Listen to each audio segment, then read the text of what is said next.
Are you ready for the changes to the Residential Tenancy Amendment Act?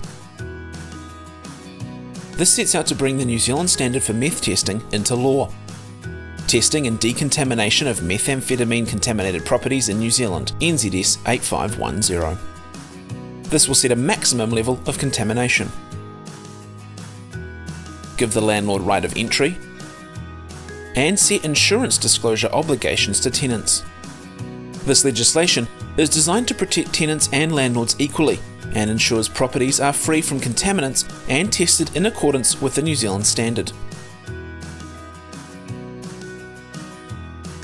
This means an open and transparent beginning to any tenancy and sets down rules and regulations for who can do the testing. Samples must be analysed by an IANZ accredited laboratory. You can find an accredited laboratory at www.ianz.govt.nz. The person collecting the samples must be a certified sampler. This is an NZQA qualification for screening assessments only. Detailed site investigations and post-remediation assessments must be carried out by an IANZ accredited sampling company. This ensures the environment is safe and habitable and dealt with correctly should meth be found during a screening assessment. You can find an accredited inspection body at www.ianz.govt.nz. The bill will give the landlord right of entry to test for methamphetamine should any suspect behaviours arise during the tenancy. If the law is broken, there needs to be conclusive proof that it happened during that tenancy. For conclusive proof, you need a pre-tenancy, post-tenancy meth test.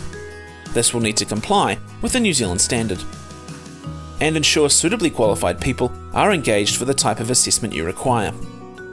Not complying with the law risks a maximum fine of $4,000 per offence, back paid rent, and exemplary damages.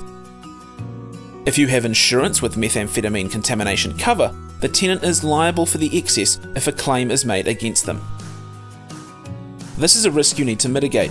Housing New Zealand reports 20% of their properties were testing above 15 micrograms per 100 centimetres squared. The longer you leave it, the higher the risk of exceeding the New Zealand standard with whatever amendments it may have. Are you ready for the changes coming in the Residential Tenancy Amendment Act No. 2? We can help. Meth Xpert NZ, your IANZ accredited testing company.